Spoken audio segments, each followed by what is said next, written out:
السلام عليكم ورحمة الله وبركاته. إن الحمد لله نحمده ونستعينه ونستغفره ونعوذ بالله من شرور أنفسنا وسيئات أعمالنا. من يهده الله فلا مضل له ومن يضلل فلا هادي له. أشهد أن لا إله إلا الله وحده لا شريك له وأشهد أن محمدا عبده ورسوله صلى الله عليه وعلى آله وأصحابه ومن تبعهم بإحسان إلى يوم الدين وسلم تسليما كثيرا. يا أيها الذين آمنوا اتقوا الله حق تقاته ولا تموتن إلا وأنتم مسلمون. يا أيها الناس اتقوا ربكم الذي خلقكم من نفس واحدة وخلق منها زوجها وبث منهما رجالا كثيرا ونساء واتقوا الله الذي تساءلون به والأرحام إن الله كان عليكم رقيبا. يا أيها الذين آمنوا اتقوا الله وقولوا قولا سديدا يصلح لكم أعمالكم ويغفر لكم ذنوبكم ومن يطع الله ورسوله فقد فاز فوزا عظيما. أما بعد فإن أصدق الحديث كتاب الله وخير الهدي هدي محمد صلى الله عليه وسلم وشر الأمور محدثاتها وكل محدثات بدعة وكل بدعة ضلالة وكل ضلالة في النار. Para pemirsa Hijrah TV dimanapun berada yang kami hormati, dan semoga senantiasa diberkahi dan dirahmati oleh Allah Ta'ala. Marilah kita senantiasa bersyukur kepada Allah atas segala nikmat yang terus Allah limpahkan kepada kita sekalian. Nikmat yang besar, yang kecil, yang nampak, yang tersembunyi, nikmat keduniaan, nikmat keagamaan, terus Allah limpahkan kepada kita. Pandai-pandailah kita mengenali besarnya nikmat Allah itu, maka insya Allah kita akan menjadi hamba yang pandai bersyukur. Kemudian mari kita gunakan atau kita wujudkan syukur kita itu dengan usaha yang semaksimal mungkin untuk meningkatkan iman dan takwa kepadanya. Perintah-perintahnya mari kita kerjakan, larangan-larangannya mari kita tinggalkan sejauh-jauhnya. Dan di antara perkara yang sangat agung, yang sangat mulia di dalam Islam ini adalah thalabul ilmi. Maka mari kita bersungguh-sungguh ya untuk thalabul ilmi. Kita berharap agar Allah Subhanahu wa taala dengan kemurahannya mengkaruniakan kepada kita ilmu yang bermanfaat. Amin. Para pemirsa yang berbahagia rahimakumullah, kita masih membahas tentang masalah syirik yang merupakan lawan dari tauhid. Yang tauhid itu pilar paling agung, pilar paling utama, paling pokok bagi kita yang menginginkan negeri yang baldatun thayyibatun wa rabbun ghafur. Tauhid harus kita nomor satukan, dan lawannya yaitu syirik harus kita tinggalkan sejauh-jauhnya, sekecil apapun kesyirikan tersebut. Agar kita bisa meninggalkannya tentu harus dengan ilmu. Karena kalau kita tidak mengetahui bahwa itu syirik, ada kalanya kita mengerjakannya. Wal'iyadzubillah.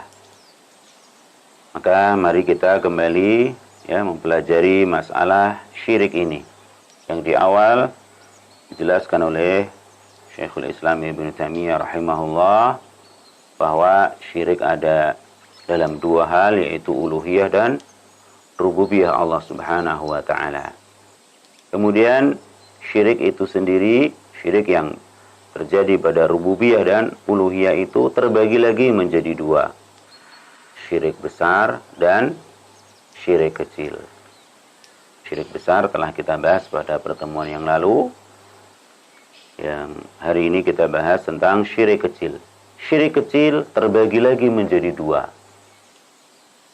Ya, syirik kecil juga terbagi menjadi dua, yaitu syirik zahir, ya, syirik yang nampak, yang nyata, dan syirik yang khafi, syirik yang tersembunyi, ya, nggak nampak. Baik, kita bahas syirik kecil. Silakan yang sudah memegang bukunya, halaman 31. Syirik kecil tidak menjadikan pelakunya keluar dari agama Islam. Beda dengan syirik besar, ya. Kalau syirik besar seperti doa kepada selain Allah Subhanahu wa taala, maka ini bisa mengeluarkan pelakunya dari Islam. Na'udzubillah. Kalau syirik kecil tidak menjadikan pelakunya keluar dari Islam, tetapi ia mengurangi tauhid. Ya, tauhidnya berkurang, keimanannya berkurang, dan merupakan wasilah atau jalan perantara yang mengantarkan kepada syirik besar. Artinya kalau diperturutkan terus, ya, syirik kecil ini maka akan mengantarkan kepada syirik besar. Fa na'udzubillahi min dzalik. Maka harus kita kenali, lalu kita jauhi. Syirik kecil ada dua macam. Yang pertama, syirkun zahir, syirik yang nyata, yang nampak. Yaitu syirik kecil dalam bentuk ucapan dan perbuatan. Ya, syirik kecil yang nampak itu ada dua lagi berarti, ucapan dan perbuatan. Dalam bentuk ucapan misalnya seorang bersumpah dengan nama selain Allah Subhanahu wa taala. Bersumpah dengan selain nama Allah Subhanahu wa taala. Bersumpah demi langit, demi bumi, demi jin, syaitan, ya, atau mungkin demi makhluk-makhluk hamba-hamba Allah yang soleh. Bersumpah demi malaikat, bersumpah demi nabi, bersumpah demi ulama ini, ulama itu, ya. Maka ini tergolong syirik kecil, ya, dalam bentuk ucapan. Rasulullah sallallahu alaihi wasallam bersabda, "Man halafa bi ghairillahi faqad kafara aw asyrak." Barang siapa yang bersumpah dengan selain nama Allah, maka ia telah berbuat kufur atau syirik. Hadis riwayat Tirmidzi, Al-Hakim dan Ahmad. Man halafa bi ghairillah faqad kafara aw asyraka. Barang siapa yang bersumpah dengan selain nama Allah, maka dia telah kafar, berbuat kekufuran. Au asyrak, ya, berbuat kesyirikan. Syirik dan kufur yang dimaksud di sini adalah syirik dan kufur kecil. Syirik dan kufur kecil. Jadi tidak sampai kepada syirik besar. Diceritakan oleh Qutailah binti Saifi al-Juhaniyah radhiyallahu anha. Qutailah ini pernah menuturkan bahwa ada seorang Yahudi yang datang kepada Nabi sallallahu alaihi wasallam dan berkata, Yahudi ini datang kepada Nabi dan berkata, "Sesungguhnya kamu sekalian melakukan perbuatan syirik. Engkau mengucapkan atas kehendak Allah dan kehendakmu, dan mengucapkan demi Ka'bah." Yakni Yahudi ini menyampaikan apa yang terjadi pada sebagian sahabat. Jadi ada sahabat yang mengatakan apa? Kalau bersumpah demi Ka'bah. Ya, ada yang mengatakan kalau terjadi sesuatu, ya, ini atas kehendak Allah dan kehendakmu. Ini diketahui oleh Yahudi, ya, bahwa ada sahabat yang seperti itu, ya. Dan ini diketahui oleh Yahudi pula bahwa itu enggak benar. Maka ini dilaporkan oleh Yahudi kepada Rasulullah Sallallahu Alaihi Wasallam. Nah, Nabi tidak tahu kalau ada sahabatnya yang mengucapkan seperti itu demi Ka'bah. Ka'bah, ya, Baitullah, rumah Allah yang paling mulia, tapi nggak boleh dijadikan untuk sumpah. Yang ini diketahui oleh Yahudi, ya, bahwa itu nggak benar sebenarnya. Itu nggak boleh, ya. Juga ada sebagian sahabat yang mengatakan atas kehendak Allah dan kehendakmu. Kalau ada sesuatu yang terjadi, ya, ada yang ngomong seperti itu. Maka Nabi Shallallahu Alaihi Wasallam memerintahkan para sahabat apabila hendak bersumpah agar mengucapkan wa rabbil Ka'bah, demi Rabbnya Ka'bah, atau demi Allah pemilik Ka'bah, atau wa rabbil Ka'bah. Sudah cukup. Demi Tuhannya Ka'bah. Siapa Tuhannya Ka'bah? Pemiliknya Ka'bah? Allah Subhanahu wa ta'ala. Jangan demi Ka'bah, ya, tapi demi Tuhannya, yaitu Allah Azza wa Jalla. Seperti dalam ayat yang kita hafal, "Falyabudu rabb hadzal bait." Sembahlah oleh kalian Rabbnya, Tuhannya hadzal bait, rumah ini, Ka'bah. Kalau seperti itu boleh, ya, bersumpah demi Tuhannya Ka'bah. Bersumpah demi Tuhannya malaikat. Jangan bersumpah demi malaikat, ya. Kadang kita mendengar, ya, ada orang yang mungkin latah, ya, dianggapnya tidak masalah. Demi Allah, demi Rasulullah, saya tidak melakukan ini. Wah, nggak boleh. Demi Allah saja. Ya, kalau demi Allah, demi Tuhannya Rasulullah, nah, silakan. Tapi kalau demi Allah, demi Rasulullah, demi ini dan itu dan seterusnya, nggak boleh. Ya, kalau mau bersumpah hanya dengan nama Allah Subhanahu wa ta'ala. Dan wa ayyaqulu ma sya'allahu thumma syi'ta. Dan hendaknya mereka mengucapkan atas kehendak Allah kemudian, ya, kemudian atas kehendakmu. Jadi yang dilaporkan oleh Yahudi itu ada orang mengatakan masya Allahu wa syi'ta, ya, masya Allahu wa syi'ta. Karena kehendak Allah dan kehendakmu. Ini salah. Yang diberikan tuntunan oleh Nabi Shallallahu Alaihi Wasallam, kalau harus menyebut selain Allah, maka ini karena kehendak Allah, kemudian kehendakmu. Nah, itu solusi yang diberikan oleh Nabi Sallallahu Alaihi Wasallam. Jadi pembahasan pertama adalah kaitannya dengan sumpah tadi, bersumpah dengan selain nama Allah Subhanahu wa Ta'ala. Atau rincian dari pembahasan yang kedua dalam hadis ini, yaitu contoh lain syirik dalam bentuk ucapan, yaitu perkataan masya Allah wa syi'ta, atas kehendak Allah dan kehendakmu. Ucapan tersebut salah, dan yang benar adalah masya Allahu thumma syi'ta, atas kehendak Allah kemudian karena kehendakmu.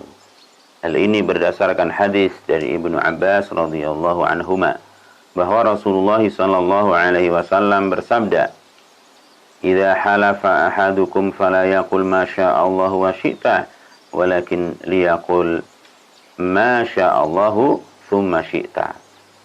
Apabila seorang dari kalian ingin bersumpah, janganlah ia mengucapkan atas kehendak Allah dan kehendakmu, akan tetapi hendaklah ia mengucapkan masya Allahu thumma syi'ta, yang artinya atas kehendak Allah kemudian kehendakmu. Ini indahnya, ya, dan rincinya serta wajibnya kita berhati-hati dalam mengucapkan kalimat-kalimat bahasa Arab. Terutama tentunya Al-Quranul Karim. Ya, dan kemudian hadis-hadis Nabi Sallallahu Alaihi Wasallam, dan baru setelah itu ucapan selain Nabi Sallallahu Alaihi Wasallam.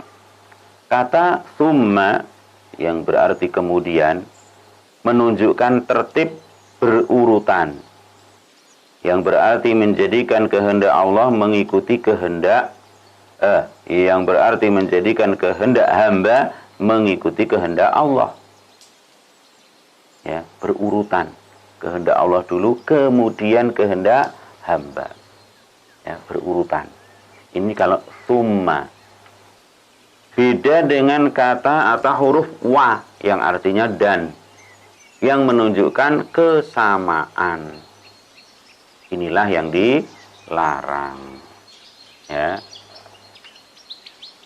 Seperti kalau anak-anak ya belajar bahasa Arab misalkan, Ja'a Zaidun summa Umaru misalnya. Telah datang Zaid kemudian Umar. Bareng apa tidak? Tentu tidak, ya. Beda dengan Ja'a Muhammadun wa Ahmadu. Telah datang Muhammad dan Ahmad. Ya, berarti bareng, datang semua. Ya. Ja'at Fatimatu summa Hindun misalnya. Telah datang Fatimah kemudian Hindun. Ini setelah sekian saat datang Hindun. Itu kalau summa. Nah, ketika seorang mengatakan ini atas kehendak Allah, kemudian kehendakmu atau kehendak si A si B, ini menunjukkan akan berurutannya, dan itu dibolehkan.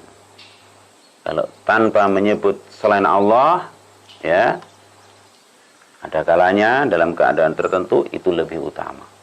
Ini semata-mata karena kehendak Allah. Titik. Nah, itu lebih sempurna tentunya, ya. Hanya terkadang kita perlu untuk menyebutkan sebagian hambanya ini, maka pakai summa yang artinya kemudian. Bagaimana ya misalkan dalam acara tertentu, ya, kemudian kita memberikan sambutan, misalnya ketua panitia memberikan sambutan pada para hadirin hadirat rahimakumullah, acara kita ini alhamdulillah ya berjalan dengan lancar, dengan baik, semuanya ini hanya karena pertolongan Allah Subhanahu wa taala. Kemudian karena kerjasama kita yang baik. Misalnya, boleh. Jangan sampai kita katakan ini semua berjalan murni hanya karena pertolongan Allah Subhanahu wa taala dan kerjasama kita yang baik. Nah, kalau seperti ini apa berarti menyamakan pertolongan Allah dengan kerjasama kita. Kalau pakai dan, tapi pakai summa. Ya, semua ini alhamdulillah Bapak Ibu, saudara-saudariku sekalian rahimakumullah, berjalan dengan baik, lancar seperti ini. Alhamdulillah. Ini semua karena pertolongan Allah, kemudian kerjasama kita yang baik. Misalnya, ya. Jangan disamakan. Pakai huruf wa yang artinya dan. Ini semua berjalan lancar karena kehendak Allah, karena pertolongannya dan kerjasama kita yang baik. Sekali lagi, dihindari itu. Ya. Kalau menyamakan saja tidak boleh, ya, bagaimana lagi dengan meniadakan Allah Subhanahu wa taala sama sekali. Hingga seperti dicontohkan ada seorang yang naik motor, ya. Ketika naik motor di pinggir jalan ada anak-anak kecil, ya. Ternyata qadarullah ini tergelincir, ya. Karena ngerem ngejut, ya. Tiba-tiba ngerem, akhirnya dia guling, ya. Ternyata ketika guling itu jatuh kemudian numbur pohon.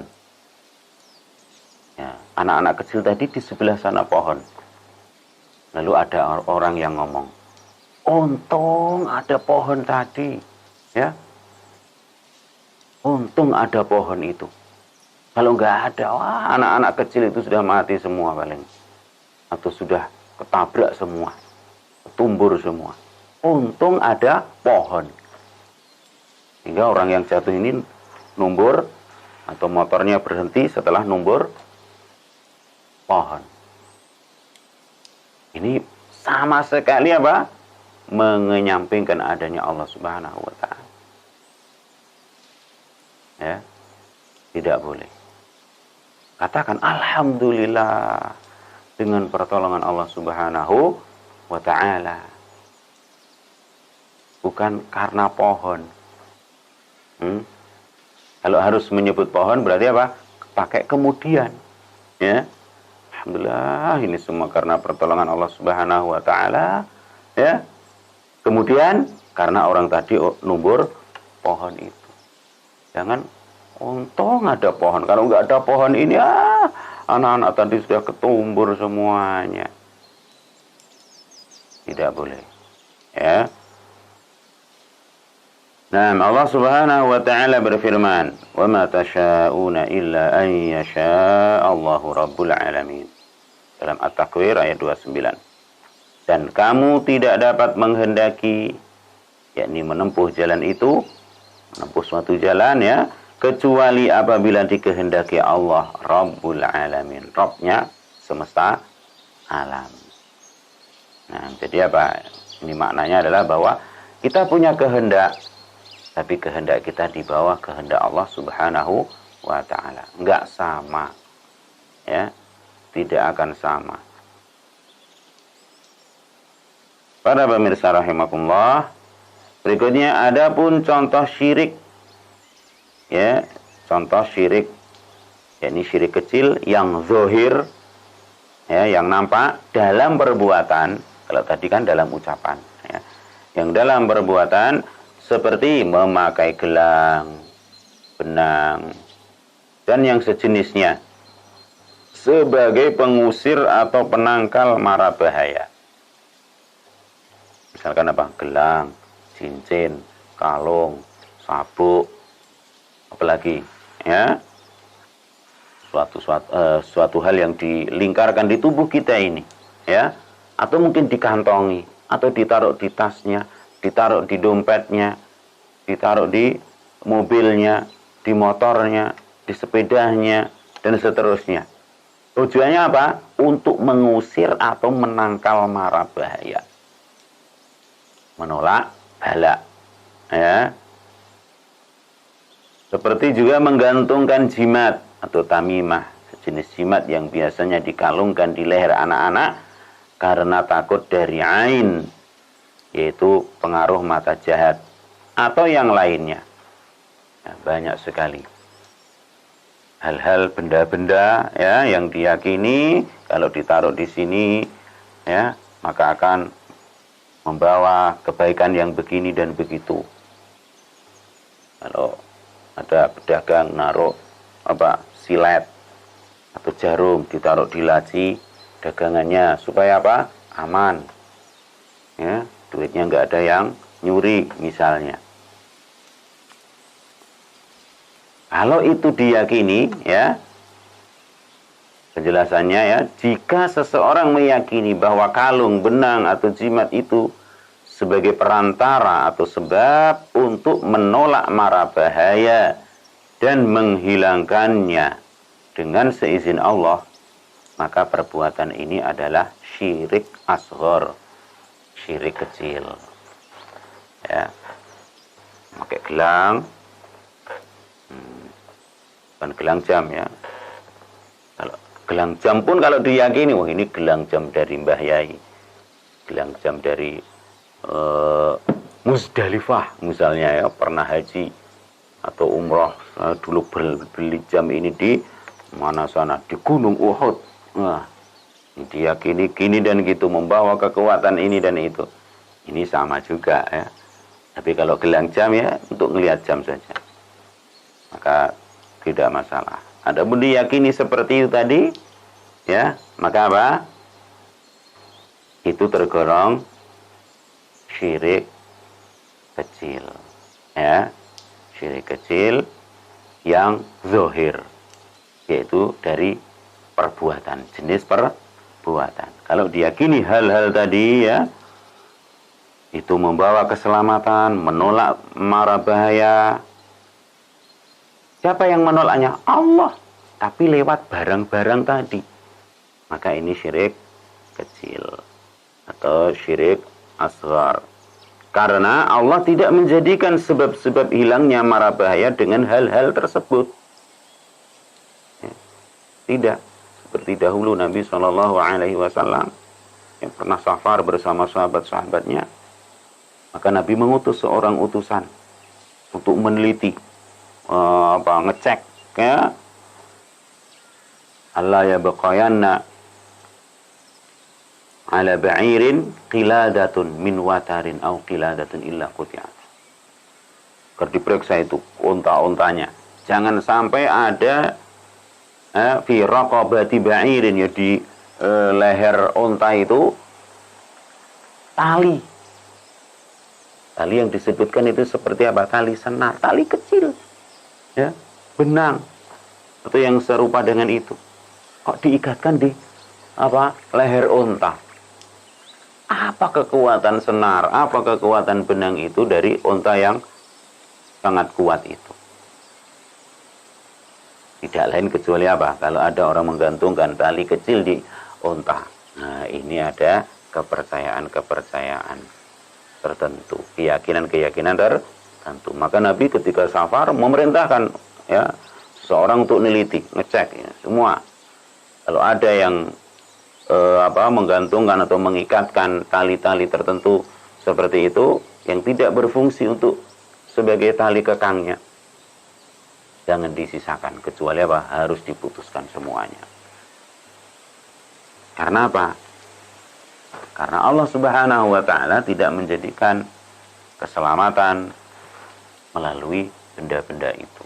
Yang namanya unta, ya, talinya yang besar. Begitu juga seperti apa? Ya, saya pernah ketika mau naik kendaraan, ada ibu-ibu bawa bayi, ya. Setelah naik di atas bus, ya, kala itu ibunya turun, lupa ternyata. Mas, manggil sopirnya. Ini anakku belum dikasih oli. Nah, akhirnya apa?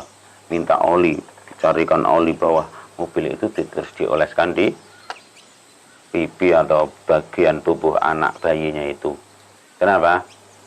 Biar selamat dari sawan, ya, sawan apa sawang? Hah?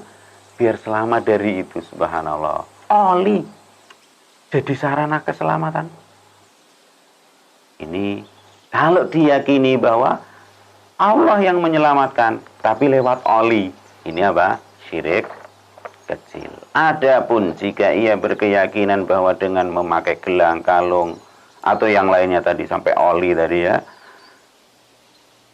bahwa dapat menolak hal-hal itu semualah yang dapat menolak atau mengusir mara bahaya dengan sendirinya tanpa izin Allah, maka perbuatan ini adalah syirik akbar, syirik besar, karena ia menggantungkan diri kepada selain Allah Subhanahu wa ta'ala. Ya, kok pakai gelang itu? Iya, inilah yang menyelamatkan saya. Kok ngantongi kertas itu? Yang ini ada tulisan ini, dan iya, inilah yang membawa keselamatan saya. Kalau seperti itu, berarti ini syirik besar. Na'udzubillah. Para pemirsa rahimakumullah, berikutnya bagian kedua yaitu syirik khafi. Syirik kecil bagian kedua adalah syirik khafi, syirik yang tersembunyi. Kalau tadi syirik yang zahir, yang nampak, ya, nampak dalam lisan. Ya, seperti tadi, Masya Allah wa syi'ta.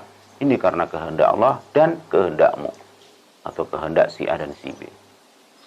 Atau dalam perbuatan, berupa apa? Memakai gelang atau yang semisalnya tadi, menyimpan ini dan itu, ya, memendam sesuatu apa di pojok-pojok rumahnya, di pojok-pojok sawah ladangnya, kebunnya, dan seterusnya.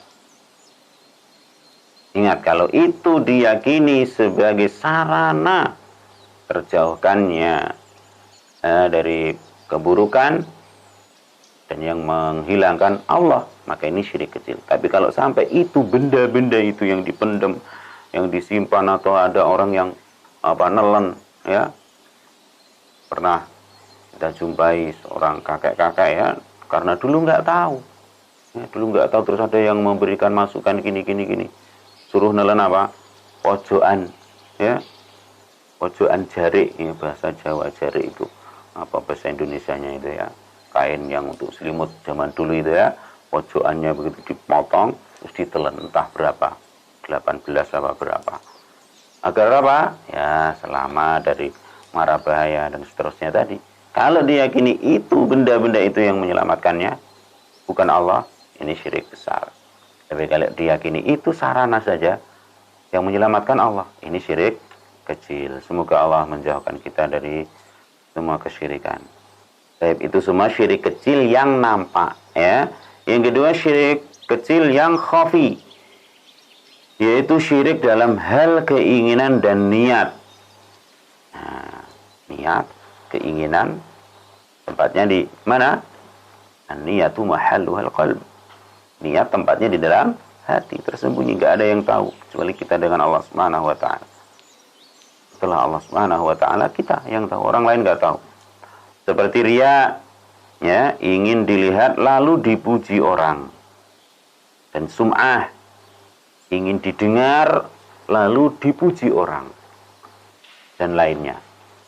Seperti melakukan suatu amal.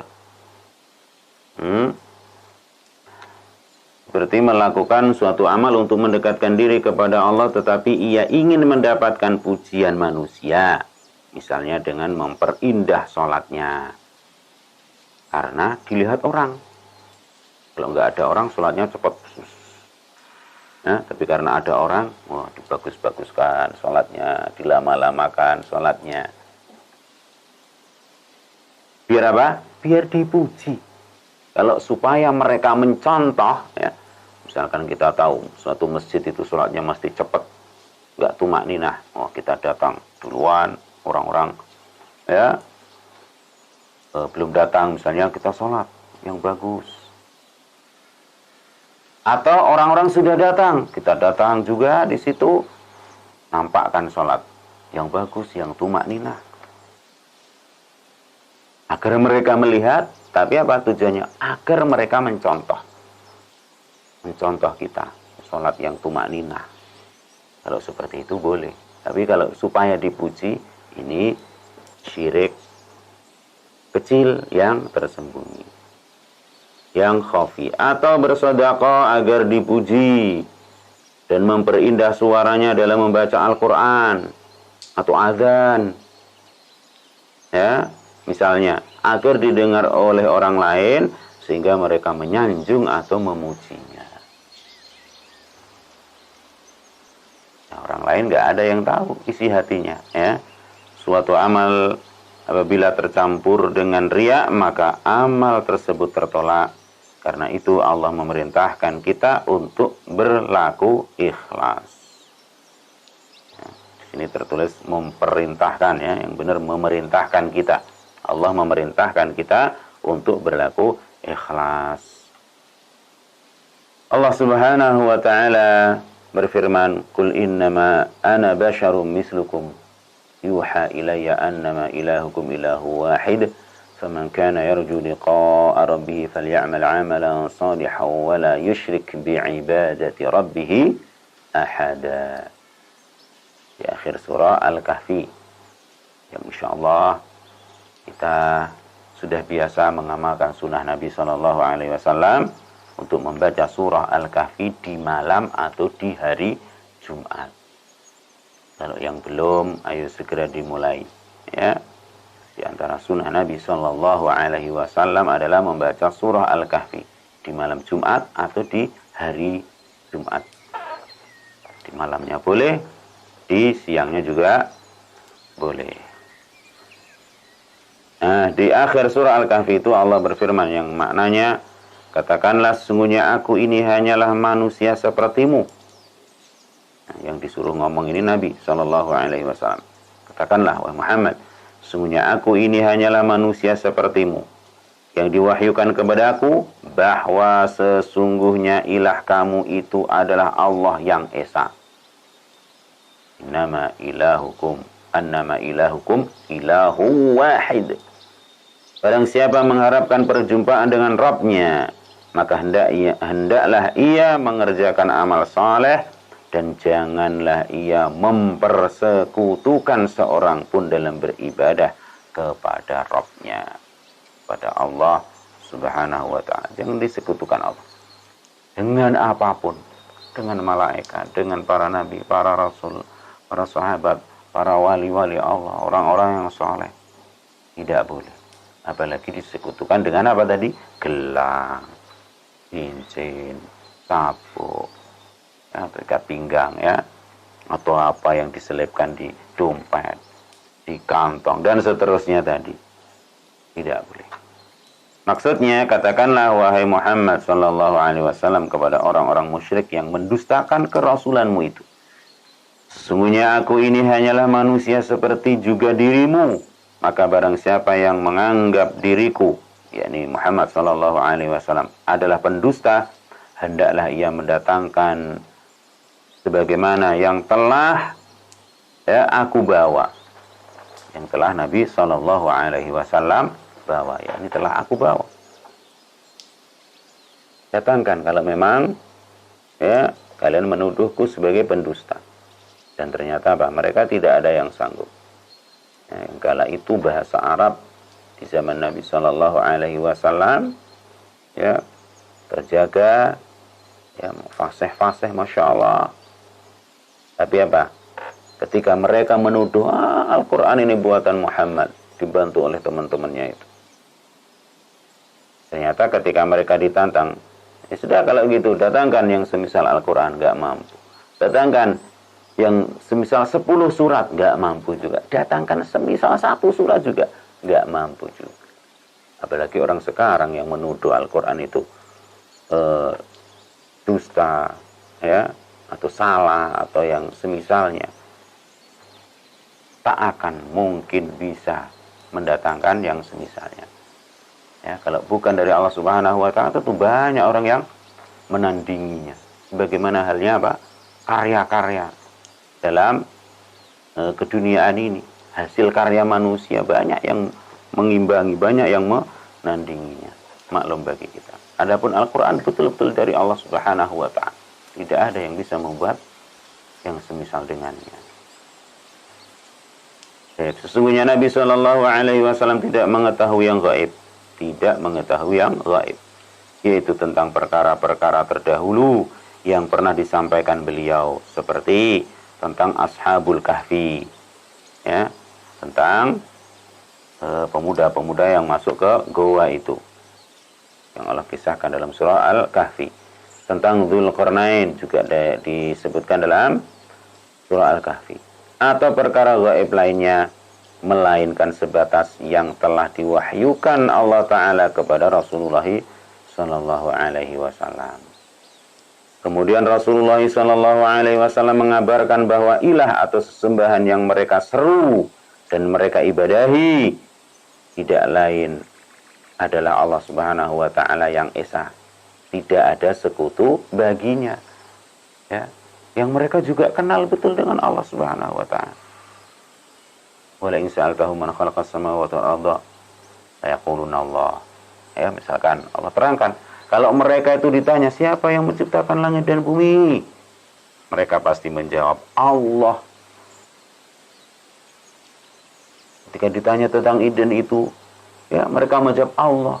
Semuanya dari Allah, semuanya milik Allah. Tapi sayangnya mereka persekutukan Allah dengan selainnya. Dengan patung-patung, dengan pepohonan, bebatuan, dan seterusnya. Maka datangnya Nabi Shallallahu Alaihi Wasallam itu mengajak mereka untuk mengesahkan Allah Subhanahu wa Ta'ala. Annama ilahukum ilahu wahid. Ilah kalian itu ilah yang satu saja. Tinggalkan semua ilah Ya, semua Tuhan yang selain Allah itu. Ini seruan Rasulullah sallallahu alaihi wasallam. Maka apa? Jangan berikan ibadah-ibadah kepada selain Allah Subhanahu wa taala. Lalu Allah Subhanahu wa taala mengabarkan bahwa barang siapa yang mengharap perjumpaan dengannya, yaitu mendapatkan pahala dan kebaikan balasannya, maka hendaklah ia mengerjakan amal soleh yang sesuai dengan syariatnya, serta tidak menyekutukan sesuatu apapun dalam beribadah kepada Rabb-Nya, yakni kepada Allah Subhanahu wa ta'ala. Amal perbuatan inilah yang dimaksudkan untuk mencari keridhaan Allah Ta'ala semata, yang tidak ada sekutu baginya.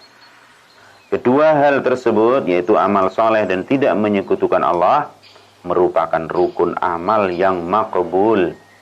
Ya, diterimanya amal harus ada ini, ikhlas dan soleh, yakni sesuai dengan contoh Rasulullah sallallahu alaihi wasallam, yaitu harus benar-benar tulus karena Allah, menjauhi perbuatan syirik, dan harus sesuai dengan syariat atau sunnah Rasulullah sallallahu alaihi wasallam. Nabi sallallahu alaihi wasallam bersabda, "Inna akhwafa ma akhafu alaikum syirkul asghar." Faqalu wa ma syirkul asghar ya Rasulullah? Qal ar-riya. Ini. Sesungguhnya yang paling aku takutkan atas kalian adalah syirik kecil. Ya, Nabi di akhir surah Al-Kahfi tadi ya, diperintahkan untuk mengatakan kepada umatnya, ibadah kepada Allah saja, jangan mempersekutukan dengan selainnya. Lalu Nabi menjelaskan dalam hadis ini, hadis riwayat Ahmad. Kata beliau, sesungguhnya yang paling aku takutkan atas kalian adalah syirik kecil. Syirik kecil. Nah, kalau syirik besar tadi nampak jelas, ya. Maka mereka, para sahabat bertanya, apakah syirik kecil itu, wahai Rasulullah? Beliau sallallahu alaihi wasallam menjawab, yaitu riya. Tadi beramal ingin dilihat oleh manusia supaya mereka memujinya.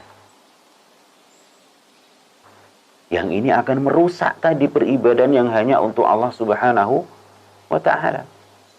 Allah turunkan wahyu Allah Subhanahu wa taala Al-Qur'anul Karim kepada Nabi sallallahu alaihi wasallam.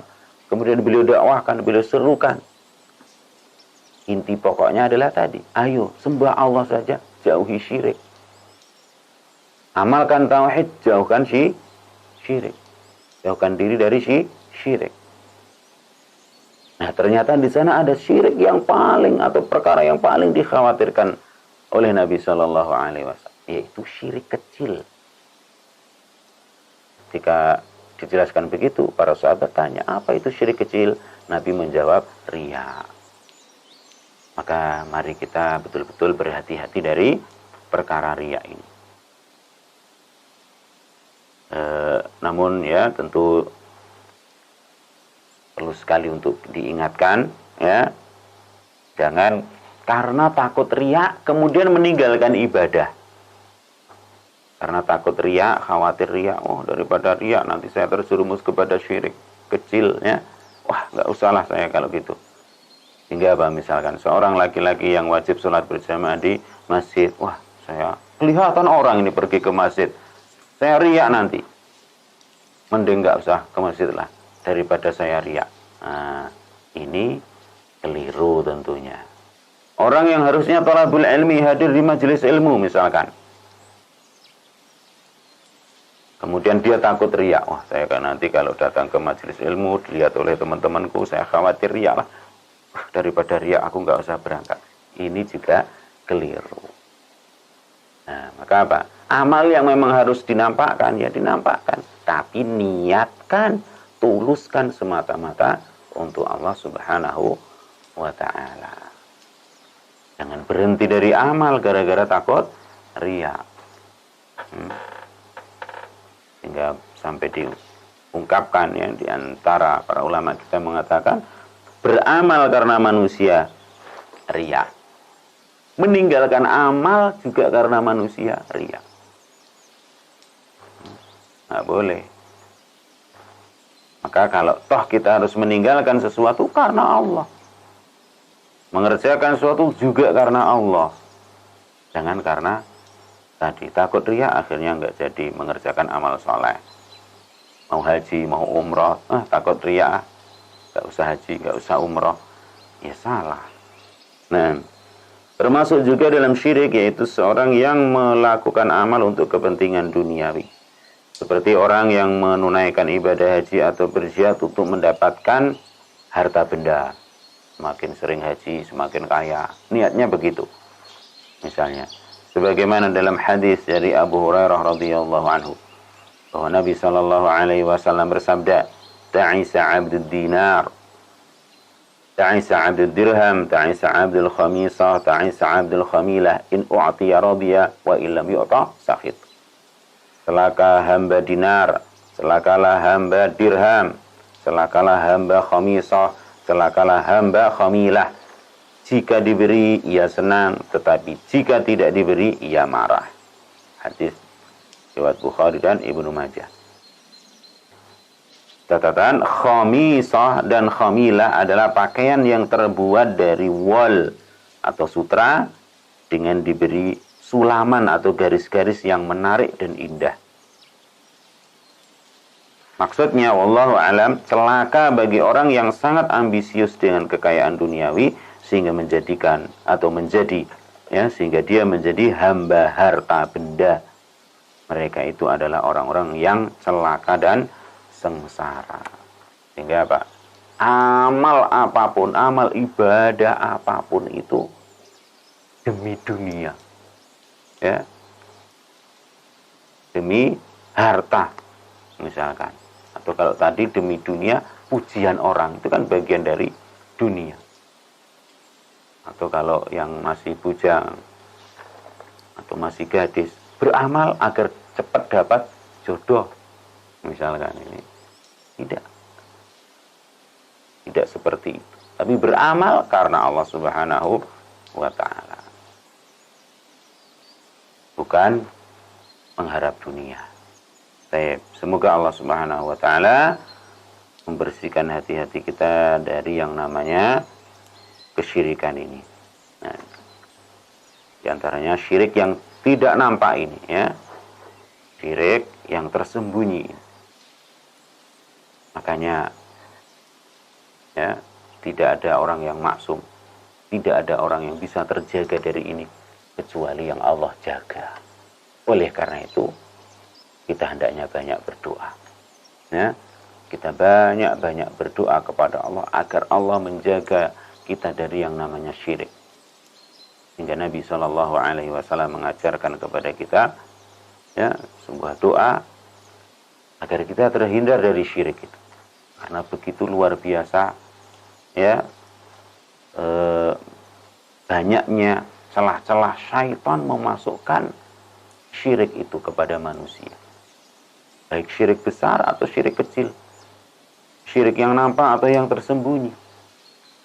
Ya, maka Nabi atau bahkan para nabi sebelum itu, Nabi Ibrahim, beliau berdoa, wajnubni wa baniya an na'budal asnam.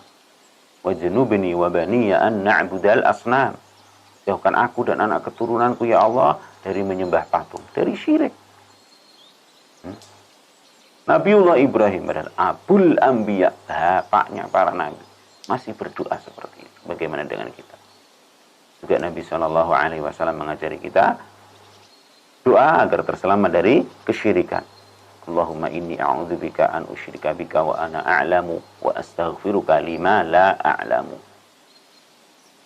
Allahumma inni a'udzubika an usyrika bika wa ana a'lamu wa astaghfiruka lima la a'lamu. Allahumma inni a'udzubika an usyrika bika wa ana a'lam. Ya Allah, aku berlindung kepadamu dari menyekutukanmu padahal aku tahu. Ya, ini sudah tahu itu syirik masih dikerjakan. Kita berlindung kepada Allah dari yang seperti itu.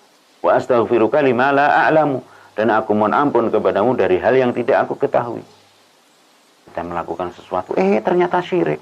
Ampuni aku ya Allah dari hal yang semacam itu. Allahumma inni a'udzubika an usyrika bika wa ana a'lamu wa astaghfiruka lima la a'lamu. Atau ada dalam riwayat yang lain, Allahumma inni a'udzubika an usyrika bika syai'an wa ana a'lam wa astaghfiruka lima la a'lam. Mari kita banyak berdoa kepada Allah agar Allah menjauhkan dan menyelamatkan kita dari syirik serta mengampuninya kalau dahulu pernah terjerumus kepada kesyirikan. Allahumma inni a'udzubika an usyrika bika wa ana a'lamu wa astaghfiruka lima la a'lamu. Para pemirsa yang berbahagia rahimakumullah, mungkin ini pembahasan kita pada hari ini. Semoga bermanfaat untuk kita dan semoga Allah Subhanahu wa taala menjauhkan sejauh-jauhnya kita dan keluarga kita dari yang namanya syirik, baik syirik besar ataupun syirik kecil. Amin. Ya rabbal alamin. Wallahu a'lam bissawab. Walhamdulillahi rabbil alamin. Kalau ada yang kurang jelas silahkan disampaikan. Nah, Ustaz, ini ada satu pertanyaan yang telah masuk Ya. dari WA. Saya baca, Ustaz. Assalamualaikum warahmatullahi wabarakatuh. Warahmatullahi wabarakatuh. Saya Bapak Aldi dari Lampung Timur ingin bertanya Pak Ustaz. Ya, Bapak. Baik di sekitar lingkungan dan keluarga saya, mereka biasa meminta doa kepada orang saleh yang berada di luar kota dengan cara mengamplopkan uang, dan di dalam amplop itu ada kertas yang berisi doa yang ingin didoakan oleh orang soleh tersebut. Dan sebagian ada yang pergi ke kuburan untuk berdoa kepada orang soleh yang sudah meninggal. Dikatakan olehnya, saya itu banyak dosa, jadi saya malu untuk meminta langsung kepada Allah. Jadi saya meminta kepada orang soleh ini untuk memintakan ampun kepada Allah untukku. Dan jika ditanya dalilnya, ia menjawab hadis yang diriwayatkan oleh Bukhari yang saya tidak tahu keasliannya, yang berbunyi, Umar berkata, ya Allah, sesungguhnya apabila kami dalam keadaan musim kemarau, kami bertawasul dengan Nabi kami Shallallahu Alaihi Wasallam, maka engkau memberikan hujan untuk kami. Sekarang kami tawasul dengan paman Nabi kami, maka berikanlah hujan untuk kami.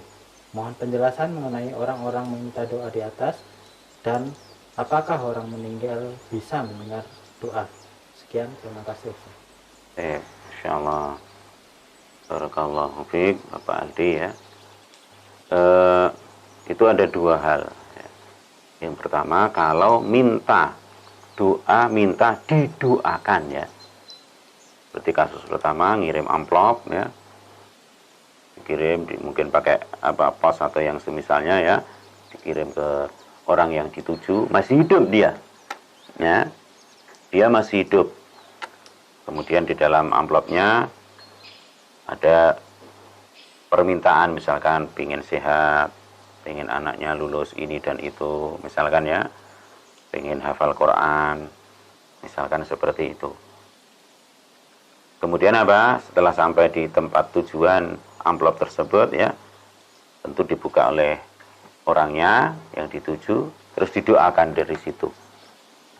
Maka kalau yang diminta itu masih hidup, yang diminta untuk mendoakan kita itu masih hidup, dan kita yakini bahwa dia orang-orang yang baik, orang-orang yang takut kepada Allah Subhanahu wa taala, ya, maka ini diantara perkara yang dibolehkan. Hanya saja jangan diyakini seperti tadi, ya, bahwa kita ini banyak dosa sehingga nggak bisa atau nggak mungkin saya langsung minta kepada Allah. Ini keliru, ya, ini keliru, ini batil keyakinan seperti itu. Ya, adapun yang hak, kita tetap berdoa kepada Allah Subhanahu wa taala. Kita tetap berdoa kepada Allah Subhanahu wa taala. Hanya kalau misalkan minta didoakan oleh orang lain dari orang-orang yang baik, maka ini dibolehkan. Hanya saja catatannya adalah apa? Hendaknya ketika kita minta didoakan oleh orang lain itu yang kita anggap baik, atau mungkin dia mau haji, mau umroh misalkan ya, di sana tempat-tempat mustajab untuk berdoa misalkan, itu jangan lupa ya, kita harapkan apa? Kebaikan untuknya, bukan murni kebaikan untuk kita. Wah, nanti dia doakan di Masjidil Haram saya terkabul. ya doa saya terkabul. Murni seperti itu. Jangan. Ya. Tapi apa? Seperti dikatakan oleh Syekh Utsaimin rahimahullah taala. Ya, atau juga syekh yang lain seperti Syekh Sa'di rahimahullah taala. Ketika apa? Kita minta didoakan oleh seseorang, maka inginkan kebaikan untuknya, yaitu apa? Bahwa kalau seorang mukmin mendoakan atau seorang muslim mendoakan orang lain, ya, dalam keadaan apa? Dia tidak tahu. Maka apa? Ada malaikat yang mengaminkannya. Amin walaka bimislim. Ya. Jadi kalau kita menginginkan atau minta didoakan orang lain dari orang-orang yang baik-baik, ya, maka apa? Tadi inginkan supaya beliau nanti kalau berdoa dengan doa-doa yang baik itu untuk kita, dia diaminkan oleh malaikat. Ya, sehingga apa? Beliau juga dapat kebaikan seperti apa yang beliau mintakan untuk kita. Kalau murni, ya, untuk kebaikan kita ini kurang baik, ya. Ustaz, tolong doakan saya gini-gini ini, ya. Murni, ya, niat kita itu, keyakinan kita hanya yang wah, nah, yang penting nanti saya terkabul maka gini-gini. Enggak. Inginkan kebaikan untuk beliau. Ya. Dan catatannya tadi, ya, bahwa itu betul-betul orang yang kita yakini sebagai orang-orang yang baik, yang soleh, yang takut kepada Allah Subhanahu wa ta'ala. Adapun ke kuburan, ya, dan minta kepada orang-orang yang sudah mati, ini jelas-jelas tidak benarnya, ya, jelas tidak bolehnya. Dan kemudian disebutkannya riwayat tadi, ya, bahwa dulu kalau Umar radhiyallahu ta'ala anhu, ya, betul itu insyaallah kisah itu betul, ya, bahwa ketika Nabi Shallallahu Alaihi Wasallam masih hidup, kalau ada apa-apa, para sahabat apa minta kepada Nabi untuk berdoa kepada Allah, berdoa kepada Allah. Ketika Nabi sudah wafat, ya, mereka datang kepada Abbas, paman Nabi Shallallahu Alaihi Wasallam, agar Abbas berdoa, ya, agar Abbas radhiyallahu anhu itu berdoa kepada Allah supaya diturunkan hujan. Nah, insya Allah itu betul. Hanya saja tadi catatannya, ya, kalau sudah mati maka enggak boleh.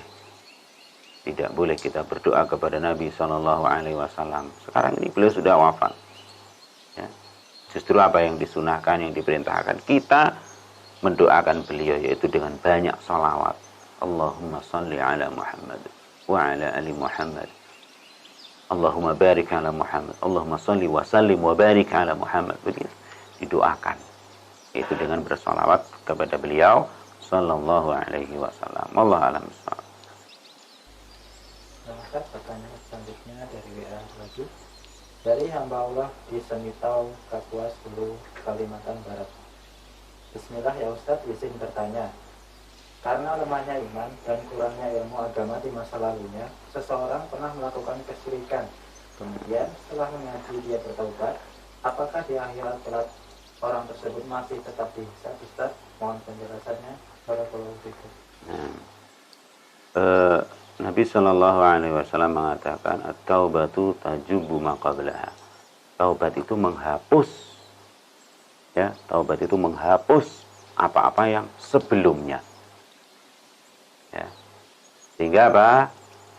Sehingga dosa-dosa kita yang kalau kita bertaubat darinya dengan taubatan nasuha akan dihapus. Juga seperti ayat Allah, ya ayyuhalladzina amanu tubu ilallahi taubatan nasuha asa rabbukum ayyukaffiru ankum sayyi'atikum. Maka Tuhanmu akan menghapus sayyi'atikum, dosa-dosa kesalahan-kesalahan kalian. Wa yudkhilakum jannatin tajri min tahtiha al-anhar. Lalu memasukkan kalian ke dalam surga yang mengalir di bawahnya sungai-sungai. Nah, adapun apakah nanti juga akan dihisab, maka kita harus yakin, ya, bahwa faman ya'mal mithqala dzarratin khairan yarah wa man ya'mal mithqala dzarratin syarran yarah. Oleh karena itu kita mintakan kepada Allah, ya, setelah bertaubat dengan taubatan nasuha itu, ya, kita minta betul-betul kepada Allah agar Allah menghisab kita itu dengan hisab yang mudah.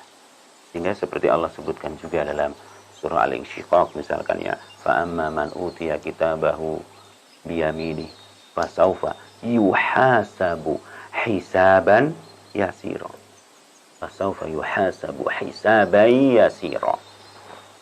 Orang yang diberi kitab dari tangan kanannya, dia akan dihisab dengan hisab yang mudah. Ya, karena semua tadi akan dilihat, faman ya'mal mithqala dzarratin khairan yarah. Siapa yang mengerjakan kebaikan seberat dzarrah, ya, berat debu pun akan dilihat. Sebaliknya keburukan juga akan dia lihat. Maka yang kita mohonkan kepada Allah adalah hisabnya yang mudah. Ya, Allahumma hasibni hisaban yasira. Allahumma hasibni hisaban yasira. Insyaallah mudah doanya. Allahumma hasibni hisaban yasira. Allahumma hasibni hisaban yasira. Ya Allah, hisablah aku dengan hisab yang mudah, yang ringan. Allahumma hasibni hisaban yasira. Ya, bagaimana hisab yang mudah itu? Dijelaskan dalam hadis, dinampakkan kepada orang itu. Dosa ini, kamu dulu hari anu mengerjakan ini. Iya ya Allah. Semuanya diakui. Kemudian kata Allah, dulu saya tutupi dan sekarang saya ampuni. Selesai. Ini hisab yang yasir, yang mudah. Semoga Allah menghisab kita semuanya dengan hisab yang mudah. Amin. Ya Rabbal Alamin. Selanjutnya dari RSI Ustaz, dari hamba Allah di Lampung. Assalamualaikum Ustaz. Assalamualaikum. Adakah amalan khusus di malam nisfu Sya'ban? Baik. Amalan khusus di malam nisfu Sya'ban. Nanti malam ini ya, tanggal 15 ya. Tidak ada amalan khusus pada malam nisfu Sya'ban. Malam pertengahan bulan Sya'ban. Tidak ada hadis yang sahih yang menjelaskan akan hal tersebut. Jadi kalau misalkan apa kita biasa sholat malam, ya kerjakan sholat malam seperti biasa ya. Adapun yang enggak biasa kemudian menyengaja, wah ini malam nisfu Sya'ban ini, jangan sampai ketinggalan ini. Ya, ini keyakinan yang keliru. Ya.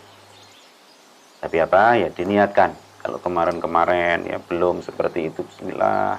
Ya. Tapi jangan adanya pengkhususan tadi. Wah ini malam nisfu Sya'ban ini, tak boleh ketinggalan ini. Atau yang semacam itulah keyakinan ini. Tidak. Ya. Nah, sehingga apa? Ya kita biasa melakukan amalan-amalan yang soleh dan meninggalkan amalan-amalan yang dilarang oleh Allah Subhanahu wa Ta'ala kapanpun. Ya. Kapanpun. Wallahu a'lam bishawab. Insyaallah cukup ya. Semoga Allah Subhanahu wa Ta'ala memberkahi pertemuan kita dan mengampuni dosa-dosa kita, kedua orang tua kita, para guru dan para pemimpin kita, serta dosanya seluruh kaum muslimin. Amin ya rabbal alamin. Subhanakallahumma bihamdik, asyhadu an la ilaha illa anta, astaghfiruka wa atubu ilaik. Assalamualaikum warahmatullahi wabarakatuh.